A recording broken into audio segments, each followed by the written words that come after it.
Hey friends, and welcome to another episode of the DealMachine Real Estate Investing Podcast. If you're new, this podcast is where we help you put your 9 to 5 and learn how to invest in real estate, even if you don't have any money for a down payment. One of the key factors of making those types of offers to get great real estate deals that you can make $20,000+ from is actually calculating the repair costs. And we've got an expert, Jerry Norton, on this podcast who teaches a live masterclass to DealMachine members on how to do just that. He's got a really fantastic way of calculating repair costs without even contacting a contractor. So you're not going to want to miss this. And if you've gotten any value from this podcast so far, please take a moment now and leave us a review. It helps us produce to help you get over the edge to financial freedom. The DealMachine REI Podcast. Everything you need to know to get started in real estate investing.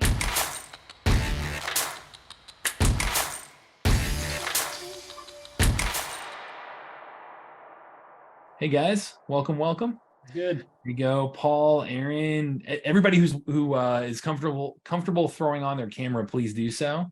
Say hey to Jerry. So Jerry, thanks again. We were just talking before this, but thanks again for coming on, man. People were pumped for you. So Hey, Jerry. Hey guys. Hey, Paul Myers. Good to see you. Jerry, so great to have you on, man. Thanks for hanging out with us. You're welcome. Glad to be here. You guys are the best. awesome. Love to hear that the family's doing well too, Jerry. And let's see, everybody that's jumping in new, feel free to throw on your camera, say hello if possible. I know, again, just kicking this off. I know on our end, like our whole goal with these masterclasses is to help you improve yourself, grow your real estate business, grow your team. If there's anyone on your team that we ever cover a topic that is really relevant for them, welcome. You're welcome to add them to these calls too. Bring more the merrier on that front. I know Ryan, thank you for manning the door over here. Ryan's on our team. He'll keep sharing in the chat a couple links for you. One link will be our networking spreadsheet, which you'll be able to be a way just to connect with each other. We've had plenty of people, like I know we just talked to Carl Spielvogel the other day. He's met multiple people through these that he's done deals with and is actively teaming up with. I know Jonathan Swanson's one of those. Oh, David, you were on too. Shoot, I just saw you, man. What's up? Just joined. Man, I love Jerry. You're like living the life of financial freedom, living in this wonderful climate. I just love seeing you looking so relaxed over there. Yeah. Oh, well, thanks. I had my pellet gun in the background because I shoot iguanas when they come in my yard. So I moved it out of the way. They don't tell you that about financial freedom. Yeah, and I'm like barefoot with like sand on my feet because I went to the beach this morning, like first thing in the morning. So yeah, thank you. Nice. I do feel like I'm living my best life. I love that. How many iguanas do you think you've shot with your BB gun? Oh man. Well, I don't know if anybody knows this or cares, but they're invasive, so they're everywhere. And we have a buyer, so we sell them wholesale to a buyer that resells them to restaurants and stuff. And so we it's a whole operation. We have freezers, we store them, we ship them on a cargo with American Airlines. It's crazy. Yeah. But my older boys love it. And it's like, I feel like I go hunting in real estate every day. And then I actually go hunting for real most days too. It's So medical, I think. Yeah. Like which business do you make more money from? yeah. Yeah. I mean, I got to shoot a lot more iguanas to replace real estate, but maybe one day we'll see. That's so funny. I want to see the next video. Do you want to make $40? Yeah, that's what it would be. Need to add iguana entrepreneur or iguana business entrepreneur to your bio. IguanaFlipping.com, yeah, right? There we go. Yeah. Well, awesome. So if you want to connect with other people doing all kinds of crazy stuff, go in that DealMachine.com/elite. We'll have that link up. Again, it's all people on this call that are trying to improve themselves as real estate investors. So you're all like-minded and working on similar stuff. So check that out. We have all the past masterclasses recorded on content.dealmachine.com. So I know Jerry's been on, I think this is your third time maybe with us. I'd have to check, but his past ones have been phenomenal too. So check those out. I know we just had on Brent Daniels last week, which was phenomenal, talking sales and marketing. Had on Zach Booth before that, talking driving for dollars. Thatch Wynn we had on recently, Trevor Mox. So some really, really exciting people covering all things, all things real estate. I know next week we're going to have on Swan Belcher, who is really going to talk about more advanced deal machine and scaling strategies. Like he uses our list builder in exciting ways and a ton of different stuff on our end. So would love to have him on. He's gonna be on next week. Would love to have you guys be on for that one too. We do these every single week. This time, same place, same time. For today, though, we have on Jerry Norton, the one, the only.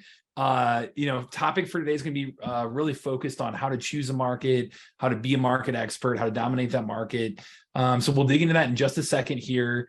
Before we do that, if I know we always love to start off with sharing big wins, kicking things off with good vibes. So is anybody open to sharing a win they've had recently, professionally, personally, a new deal, anything going on in their life that they're able to share and get it started off well? Paul Myers has a sick haircut. I thought that too. I thought the same thing. Oh man, thank you so much. I guess I need to go then. I do have on the call Christopher Crozier. Chris is our third acquisitions manager. I've been in business for a couple of years, but this is the first time I've ever had 3 acquisitions managers. So for me, good news is to have Chris as a part of the team and Amazing. Be able to grow in 2023. Hi, Chris. Say hi, Chris, if you can. There we go. Looking good. Awesome. Anybody else have anything? Again, it could be new hire, any deal they're working on, something personal, feel free to share. So, hey, I have a pretty big win. I closed my first sub-2 deal, and I used all the contracts that Jerry and Pace had on one of their videos. Nice. And those things are incredible. So I appreciate it. Just close very yesterday. good. Johnson, wait, is your name Johnson or is that your last name? My first name's Johnson. Last name is Amadi. Johnson, can you tell me how did you know that this deal was going to be sub-2 and how did you present that to the seller? So originally I didn't want to do sub-2. I wanted to do cash, but there wasn't enough meat on the bone and I almost let it go. And I was just like, let me see if I can figure this out. And the seller wasn't going to make much either way. It was pretty similar in what they were going to take home. And so I just explained it to them the best way I know how, which is just like, hey, all this stuff's going to stay in your name, but you're going to get more cash up front, and used all of the overturning of objections that Pace talked about. I watched that masterclass and there's so much good info in there. So I just use all that. Congratulations. That's a huge win, man. Yeah, that's huge. Yeah, I highly recommend that series on Jerry's YouTube. I know he had on Pace for a multi-part series there. So Did you wholesale it or what'd you do with it? Yeah, I assigned it. Yeah. And what was your assignment? It was pretty small. It was like 8,700. That's not small. That's great. I like to do them bigger, but on this one, I was more concerned on the process and just figuring that out and making sure that I could do it and making it real. And then I'll focus on maximizing profit on them. Here's what's cool about it. The number probably wouldn't have worked if it would have been just a normal cash wholesale because the price is too high. So you basically took a dead lead that 95% of wholesalers would have passed on by not knowing how to sub-2 it. You sub-2'd it, and then you can wholesale that because buyers will pay a premium for creative finance deals.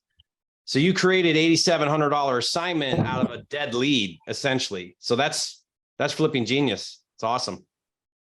And there was a lot more interest as a sub-2 than when I was presenting it as a cash deal. There was so much more interest. Mm-hmm. So true. That's a big win. Good job. I saw Paul ringing the bell. I still can't believe Zoom automatically mutes those bells. But Paul, thank you for bringing that too. It automatically mutes the bells? Yeah, I think that's new. He's trying. That's crazy. Does that work? No. Man, that stinks. Anybody else? That's phenomenal, Johnson. All right. Well, we'll jump into it, Jerry, then. So on our end, I know all of you on here probably are familiar with Jerry at this point. He's got one of the top real estate YouTube channels in the world. Amazing guy in terms of coming on, sharing his time with us and just providing so much value to this community. His content's reached millions of people, teaching them how to invest. He's a flipping genius, where he's having flipped, hundreds of properties himself all over the US, and then got into real estate, going from digging holes in construction for minimum wage in his 20s to becoming a self-made millionaire by age of 30. So really inspiring story. Jerry, do you want to maybe start there? Just give a little bit more on your story, doing that first deal, and then we can jump into the topic today, if that's cool. Yeah, I mean, like you said, been in the game a long time, almost 20 years, been in the content side of the business for maybe 12 years, I think, 2010. Yeah, 13, 14 years, I think, going on. So been able to be around a lot of other people that are successful, other people that are getting started. And it's given me such a really great perspective on the business overall, which has been tremendous. Started doing real estate virtual. So I started wholesaling and flipping virtually, some time ago. I think 2013, we did a family RV trip for a year. At the time I had 6 kids, and I did it to force myself to figure out how to get out of my own way. I was doing a lot of deals in Michigan, and I kind of felt burned out, but I also felt like I was the bottleneck to my own success, which most people are. And when I left the market, it forced me to really learn how to run the business differently without me being there. And that was probably the best decision I ever made, because it allowed me to really try to focus on processes, systems, how to understand markets without being there, how to build teams that can do a lot of the heavy lifting, and how to work on automation, all the things that you really need to do to create a business. Really it's technology and people, right? The right people, the right technology. And it's amazing what the business can do. So that's been kind of a big thing for me. A big focus is on not just how to do a deal, but rather how to build a business that does deals. And I've mentioned that before with, everybody here on this platform, but I try not to I try to always keep a bigger picture in mind when doing anything.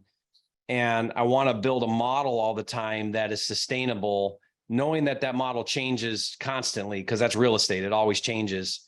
And so that's why I'm really excited about the topic today, because what we talk about might be completely different the next time we talk, because things might have changed the next time we talk. And I kind of believe that if people really want to do well in real estate investing, you have to really adapt the mindset of change is good. Change brings growth. Change is where the money is. When the market does some kind of shift and we can adopt quickly, or we can adapt to those changes quickly, the implementers are the ones that make the most money. And so I've learned to really thrive in that type of environment. And I talk a lot about how to thrive in that environment. And really, to do that, you got to stay nimble. You can't hang on to any one idea. It's kind of human nature to want to grab onto something that's working and never let go of it, and then sink with the Titanic when it stops working. Right. And so I'm not married or committed to any one thing, because I know that one thing might not work tomorrow, and I'm okay to completely shift gears and do what is working tomorrow if it stops working, or when it stops working. So that means you got to be quick to navigate, right? Your team has to be so flexible all the time to pivot. So I'm always pivoting, but that environment I've learned to really love and thrive in. So, if you're that type of person that can adapt quickly to change, I think this business is going to be really wonderful for you. You're going to love it. Please open up your podcast app right now and leave us a review and let us know what you thought of this episode. It means so much, because the reviews help us get in front of more people. And the more people we can get in front of, the more we can help them achieve financial freedom. And we also get more energy to put more content out like this to help you. So by leaving us a review, it will give you more content to come to help you along on your journey. Thank you so much. Love it, man. Yeah. I think you're absolutely right, especially, in the last, even 6 months in terms of the evolving market, things we talk about now. If you go back to one of our recordings this time last year, probably different advice. Right. So, if you don't mind digging in terms of how to really, for today, it's how to really find a market, become an expert in that market, select that market, dominate that market. So if you want to jump in there, maybe start off with a little bit of strategy and playbook from you there, and then I'll monitor the chat for questions throughout this too. So great, definitely. So one thing that I'm doing right now that I'm very careful about, I wasn't so strategic about it in the past as I am now. But when I'm looking at virtual markets, and this could be a market that you want to do virtually, where you're going to choose a specific market and you're going to learn that market and you're going to hone in, do your marketing there, do your lead gen, build your cash buyer list, all those things virtually. If you're using DealMachine, the virtual version of that, you're doing all that. Or if you've got more of a blanket model where a lead comes in, you don't really care where it's coming from, and you're going to try to work a deal that way. A lot of people do that. What I want to do is I want to make sure that I'm meeting some specific criteria. And that criteria now for me is I want to be 45 minutes away from a major city.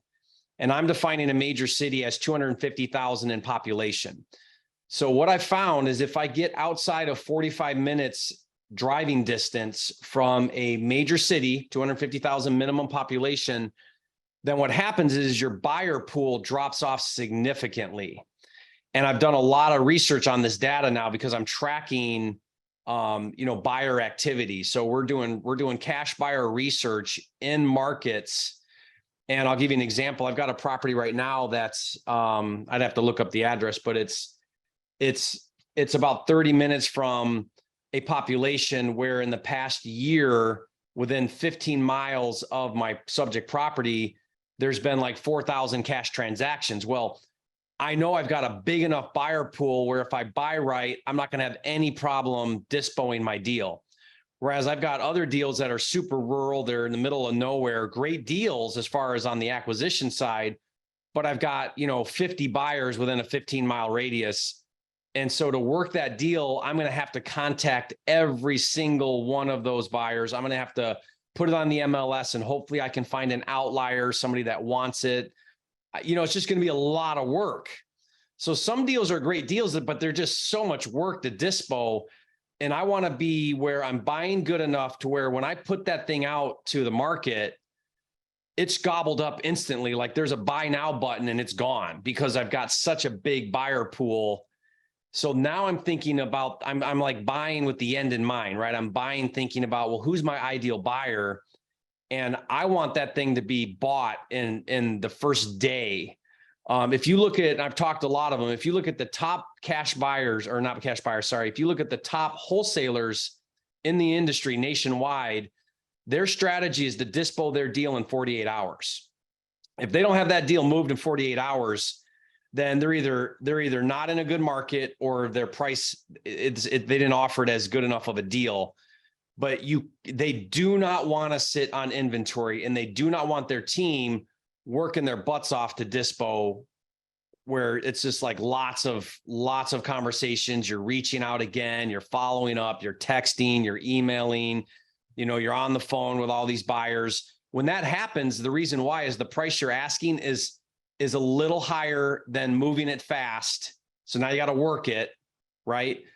Or there's just not a big enough buyer pool. So kind of backing up again, step number one is I want to avoid anywhere that's not within a 45-minute drive of the major cities. Now, that is a sweet spot if you can get outside the city. So if you go like in Pittsburgh, in Philadelphia, in Charlotte, if you're in the city where there's a ton of activity, there's also a ton of competition. So it's hard to buy deeper.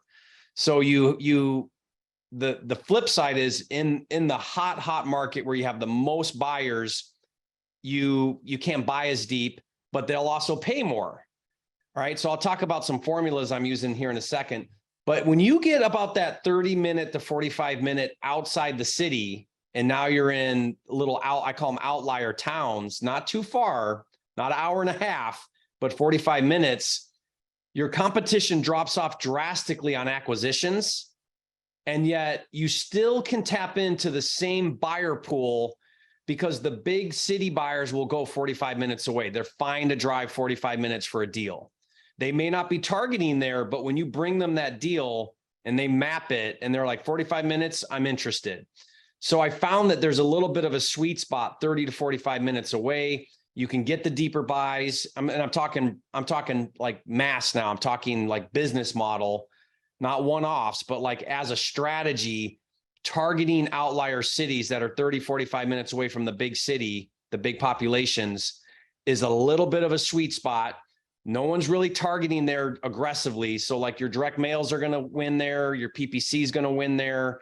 Winning meaning you're going to pay a lot less per acquisition than you are in the Phoenix, in the Chicago, in the big cities, right? Does that make sense? So there's kind of like an opportunity there where you can really niche out and do really well. So that's first thing, is 45 minutes within the big cities. Any questions on that? Yeah. So it seemed like, just so I understand, that in the big cities, you can't buy as deep because there's a lot of competition. But if you go out a bit, 30 to 45 minutes might be the perfect area, is kind of what I'm hearing. As soon as you go past 45 minutes, now you're going to be working a lot harder. Because think about it. Let's say I got a deal that's an hour and 10 minutes from Nashville. Mm-hmm. Well, I'm going to market that deal to the Nashville cash buyers. Mm-hmm. Well, now I got to convince that cash buyer to go an hour and 15 minutes or whatever to see this deal. Mm-hmm. All of a sudden I went from, 1,000 willing to look at my deal, 2,000, 5,000 cash buyers willing to look at my deal, to a small handful. Because it's just now it's work now to get them out there. Yeah. I got to sell. I got to oversell my deal. I got to tell them, look, it's worth going the extra 20 minutes. Come on, go look at this thing. My team's working. Everybody's working. We're sending follow-ups. It's just too much work. Yeah. Right. So that's why. But also, if you're in the neighborhood that's like in the heart of the city that's experiencing the biggest pressure from real estate investors, you likely won't be able to buy as deep there, right? So you're saying if you go out a little bit, but not too far, you can buy deeper and attract the larger buyer pool to sell it for more. It's the sweet spot. It's a sweet spot in every market, is 45 minutes, 30 to 45 minutes away from the city. Exactly. Yeah. I've always kind of felt that, but you said it in a perfect, most clear way. I've never heard it explained so clearly. Thank you. Yeah, it's really where, a smaller wholesaler can win, because in most markets, I don't want to compete with the players that are doing 15 deals a month. Like they'll crush most people because they got marketing budgets, they got big teams, they're willing to make less, right? I'd rather make a bigger assignment fee, do less deals, than try to compete with the players that are just going to pay more than me in the big markets, in the city Mm-hmm. markets. Mm-hmm. Now, having said that, there is a contradiction to that. And here's the contradiction. First, let me explain it this way. I found that a really simple formula, let me back up even further. I used to be very driven by ARV. So like my model has always been ARV, 70%, less repairs, minus wholesale fee equals buy, right? I mean, I teach that model. I follow that model. It's the bread and butter.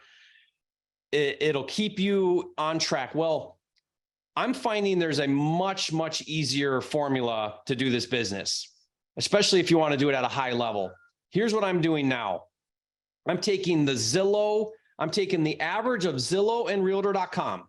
Now, Realtor.com uses 3 values. I don't know if you guys know this, but if you look at Realtor.com, they call it real estimate, and they have a CoreLogic number, and they have another analytics number, and another one. I forget that. I'd have to look up what they call them, but they do a 3-value number. And so I take the average of the 3 on Realtor.com. Then I take the Zestimate number, and I average those 2. I'm really looking at 4 data points if I do this. Now, if there's no Zestimate or there's no Realtor.com number, that's a no-go, because it means it's too rural. And here's why. I've read a lot of articles from Zillow and Realtor.com. They're publishing now their accuracy. They've invested so much in improving their algorithm for value that they now publish the data, and they're very accurate. Like on market is within 2 to 3% accuracy in most markets. Off market, they're anywhere from 5 to 8% accuracy. On That means- realtor.com? Yeah, on Realtor.com. Redfin publishes it now too. So you can actually Google Redfin, Realtor.com, and Zillow's accuracy rates on their estimated value, and they publish per metro market their accuracy. My point though is with this is we can almost rely heavily on their data. As far as now, this is as is, not ARV. This is as is. This is the value of the property. Okay, so let's say that I'm averaging those three. I'm actually working on, because I'm a software guy, I'm actually working on a tool that will do this for you. But let's say that you took the averages of Zillow, Realtor.com, and Redfin. Let's say you took the average of those. Now you've got the average as is value for your property that you're looking to buy, right? Well, if you take 60% of that number as your exit number, meaning that's where you want to dispo, 60%, that 60% of the as is value, and you're combining now and getting an average, that is a good solid number. You will move that property quick. Now, can you get more than 60? Yeah.